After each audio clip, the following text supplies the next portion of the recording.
దీపంతా చేసింది చూడండి ఫ్రెండ్స్. దానికి డిజైన్ పెడితే సూపర్ ఉంటుంది. అవును. అన్నం ప్లేట్ చేస్తా, అన్నం ప్లేట్ చేయాలా? చెయ్యి చూపిద్దాం. కొంచెం సాయనైనా తింటాడు, నాకే ఇస్తాడు. పాలు పోస్తూనే ఉంటా, పెరుగు పోస్తూనే ఉంటా, ఈ తాత మంచిగా ఇస్తాడని. మాకేదైనా లేదనుకుంటే ఇస్తారు పాపం. మా కుమ్మరోళ్ళు కానీ వాళ్ళు చేయరు. వాళ్ళ నాయన ఉన్నప్పుడు చేసేది ఆయన నేర్చుకోవాలి మళ్ళీ తాత.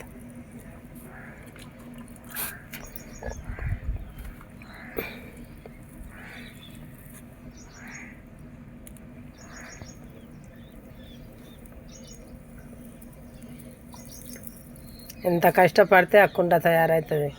కుండే కానీ లెక్కనే చేయరు, కానీ ఇప్పుడు లెక్క చేస్తారు. అందరు కుండలలోనే తింటారు.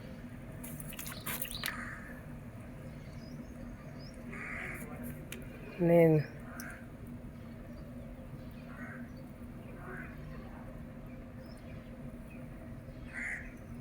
అన్నం ప్లేట్ చేస్తున్నా చూడండి ఫ్రెండ్స్.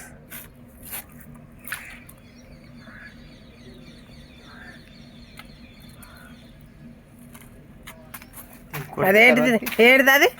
అన్నం తినే ప్లేట్. అన్నం తినే ప్లేట్. తర్వాత దీన్ని కొడితే మంచిగా అవుతుంది, ప్లేట్ లెక్క అవుతుంది. కింద మన్నిట్స్ వస్తే ప్లేట్ లెక్క అవుతుంది. చూడండి ఫ్రెండ్స్, అన్నం ప్లేట్ చేసిండు.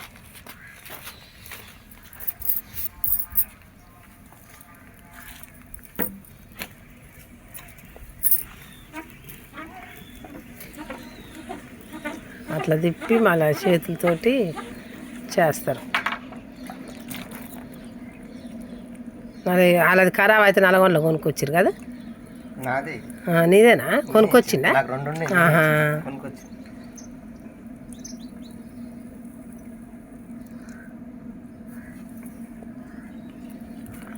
ప్రతి ఒక్క వస్తువు దొరుకుతుంది ఫ్రెండ్స్. మట్టి కుండతో తయారు చేసిన ఏమైనా ఇక్కడ వచ్చి తీసుకుపోవచ్చు. డాక్టర్ బాయ్ ఇక్కడ ఎంజర్ ఉంది కదా, దాని వెనకనే మాది ఇల్లు. ఆడనే ఉంటాను, నేనే చేస్తా. అంతేనా? రోడ్కి వస్తుంది. ప్రతి ఒక్కటి చేస్తాను ఇక్కడ. మునుగోడు రోడ్డు కట్ సైడ్ అమ్మట. అక్కడ వాడ్చిందిగా మున్సిపాలిటీ. అక్కడ మా కొడుకుంటారు రోడ్డు మీద ఇల్లు, కొంచెం లోపలికి నేను ఉంటా. కుండలు చేస్తారు, కరువు అవుతారు. ఇవి అంజయ్ తాత చేస్తాడు కానీ ఆయన ఎప్పుడు చేసేది తెలియదు. తాగి కుండలు చేస్తే పనికిరాదు. అవును, అయిపోయినా